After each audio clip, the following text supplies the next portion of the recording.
Hi, this is Enoch's Fables again, and as you can see, I'm wearing slightly different clothing, but I still have the prayer shawl and the yarmulke and the crucifix. But I would like to read you something from my large print Bible. It's a King James, the modern King James. And in that day 7 women shall take hold of one man, saying, We will eat our own bread, and wear our own apparel, only let us be called by your name to take away our reproach. In that day the branch of the Lord shall be beautiful and glorious, and the fruit of the earth shall be excellent and appealing for those of Israel who have escaped. Well, I'm a virgin. I'm 59 years old. I'm Jewish and Christian, and I'm a Bible scholar. If I don't qualify as that one guy, then nobody does. Okay? But now, I'd like to read to you something that I just recently typed up, and well, you can see my typewriter broke, and I had to write it some of it by hand. But I sent this to every woman in Congress, every representative and every senator, and the three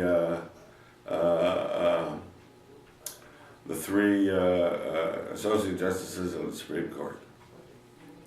It starts off, well, before it starts off, I wrote it in afterwards. My typewriter broke down, so I have to print when I have to with notes. Why a typewriter? Because when I made a copy of Spartacus' Revenge, I hit spell check one last time, and my dad's name came from Eleazar, which changed to Elkhart. So anyways, here's the letter. Dear Supreme Court Associate Justices Ginsburg, Sotomayor, and Kagan, and Senators Collins, Snow, Boxer, and Feinstein. I write to you all not for help, for if I said I needed help with money, you would all cancel my SSI and give me food stamps. If I told you all that I needed help and stop smoking, you would have me arrested so I couldn't smoke. If I told you I needed a wife, you would help me with in-home social services. No, I write to you all about helping all womankind. Just experience Spartacus' Revenge, a nuclear bomb. The first book written for the Kindle. First an e-book, then a CD or tape, and then on to DVDs. The purpose of this book is to reveal illiteracy, functional illiteracy, and this is a real big one, functional literacy. They can read, but they only read parts of a book, and they read the end first. Also, the purpose of this book is to untie the Gordian knot that psychologically binds us all. Also, to end the war between men and women, find a wife and earn enough money to retire permanently. Consider a 4-star hotel equipped with absolutely everything, run by women, for women who are going through either menstruation or menopause, nicknamed P.M.S. Palace, or just any woman who wants to get away from the world. She can literally come in with only her birthday suit, barefooted. We will have absolutely everything that everybody could possibly need, and the people who want to live there can work there with meals in the hotel, a co-op with rates for the hotel based on a sliding scale with standard fare to eat, plus vegetarian and vegan, plus every bit of food will be organic. Each hotel will be built away from the cities with at least one or more in each county of each state. Each county's hotels will be under supervision of the nation of women. Now, with each hotel on a large estate, will be growing enough food, greenhouse, food to help the community as well as being self-sufficient. Each hotel will be off the grid as well as selling electricity back to the electric company.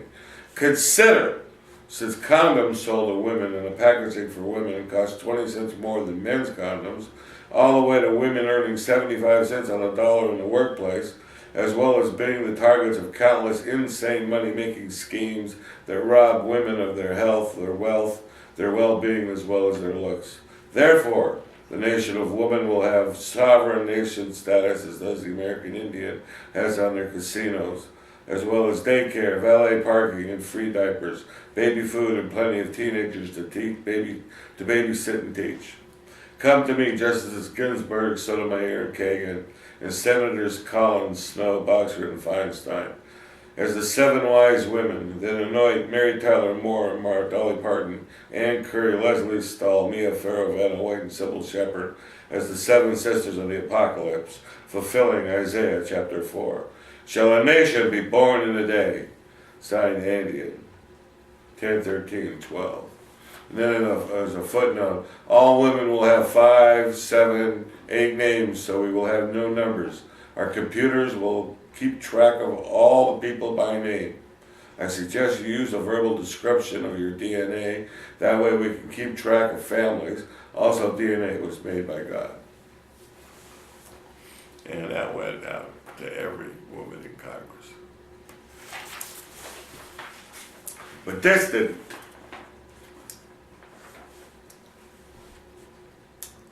Fourscore and 6 years was the age of Abraham when he made his covenant with Jehovah God. Fourscore and 7 years ago wrote old Abe Lincoln that our forefathers brought forth a new nation dedicated to the proposition that all men are created equal. 209 years ago our precious nation received the deadly wound to the head, 11/22/1963. 13 score and 1 year from 1776 will be 2037. The National Archives will be open and we will find out who killed President Kennedy. 11 score and 16 years ago. Now, our country is dying. The religious right was born as we know it today in the election campaign of Barry Goldwater in 1964. In later years, George Bush the 41st would refer to them as the crazies in the attic. The religious right would better be called the religious wrong. The entire religious right is based upon a presumed moral authority that cannot be supported scripturally, religiously, philosophically, spiritually, scientifically, anthropologically, constitutionally, or even its inability to read.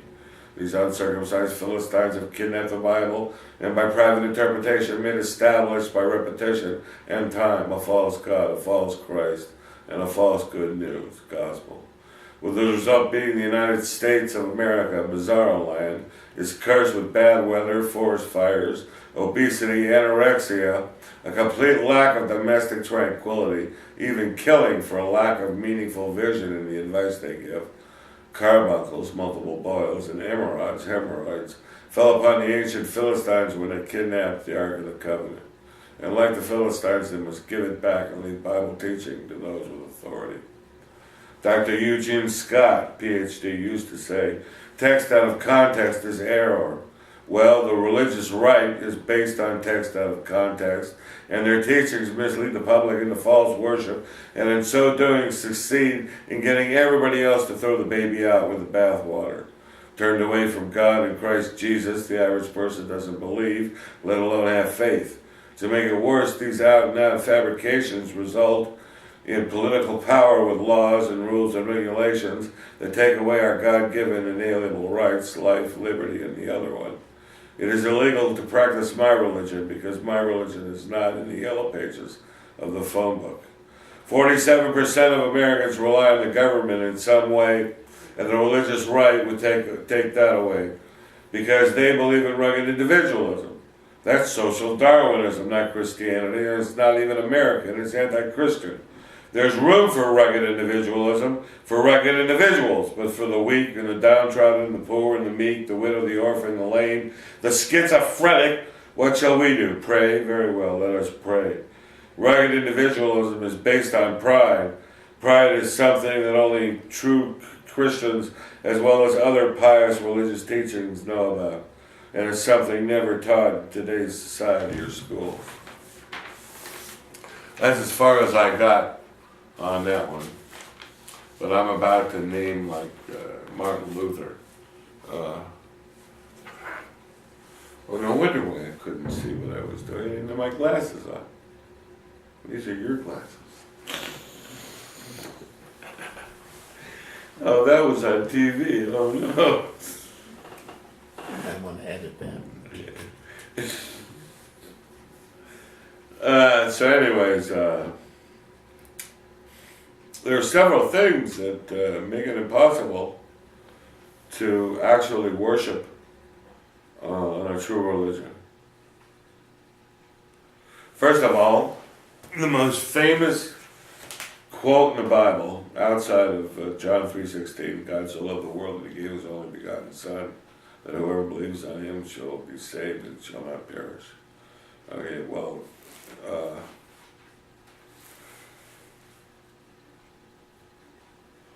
Psalm 23, I don't need to read it. Well, yes, I do. Yeah, Psalm 23. This is famous, yeah. The Lord is my shepherd, I shall not want.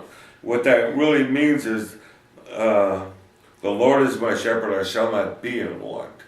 I don't want. I'm not in a state of mind where I want anything. I'm satisfied with everything that God gives me. The Lord is my shepherd, I shall not want. He makes me to lie down in green pastures. He leads me beside the still waters. He restores my soul. All right, well, that's against the law in America. Lay down on the green grass in any city in America, and I guarantee you the police will be kicking you in the feet, telling you to get up and keep moving real quick. You're not allowed to walk with the Lord because you're not allowed to talk to yourself. That's what nuts do. Okay? So I'd be very curious to find out how you're supposed to walk with the Lord and have him restore your soul when you're not allowed to, like the Lutheran church on a hilltop. I lay down there on the grass next to the water fountain. Perfect. Just what I needed. And the guard comes by and says, I'm sorry, you can't lay down here. No, it's against the law. So yeah, you have other problems. You have people who get indignant and very, very angry when you suggest that you could be a prophet of God. After all, God said, don't believe it if anybody says you're the Messiah. But if I say I'm a prophet, that's just as bad. A man was telling me that there are no more offerings. Okay, so I said, no more offerings? That's Antichrist. No more animal sacrifice, sure, but no offerings? You're not going to make an offering to God? How do you expect God to help us if you won't make an offering to God? I said, that's Antichrist. He stopped the car in the middle of the freeway and kicked me out of his car. And I had to walk 3 miles after I climbed the fence to get off the freeway until I finally found a street with a bus. And this is the religious right. They vote, and the Mormon Church put a lot of money into stopping gay marriage. Well, first of all, you can't change the Constitution with a simple majority. That initiative only carried 51%, and you can't change the Constitution unless you have 2/3 or 3/4, and that goes for any Constitution that's ever been written. Period. You can't make laws because it's ooky, and it makes you feel ooky or icky, say, and you can't if you use the Bible to say, well, look, it says one man, one wife. Well, then you've established a religion, and you're depriving millions of people their desperately sought for privilege of marriage, which you take away for no reason other than God said it was no good. But you know, if you think about it, it's not the same times as it was 3,000 years ago. We have indoor toilets, indoor plumbing, running water, soap, toilet paper. It's not the same thing as it used to be.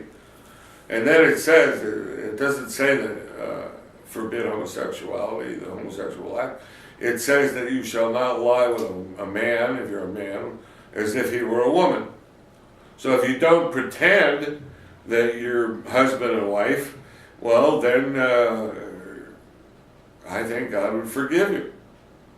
Just don't pretend you're a woman when you're not. Now, I'm not pretending that I'm a woman, I'm a eunuch. Okay, and if you read Spartacus's Revenge, A Nuclear Bomb, you'd see exactly why I'm a eunuch. And I have a right to have, where it says MF, it says EU. And I have a right to dress as I want. He said, 15 minutes? And shut it off.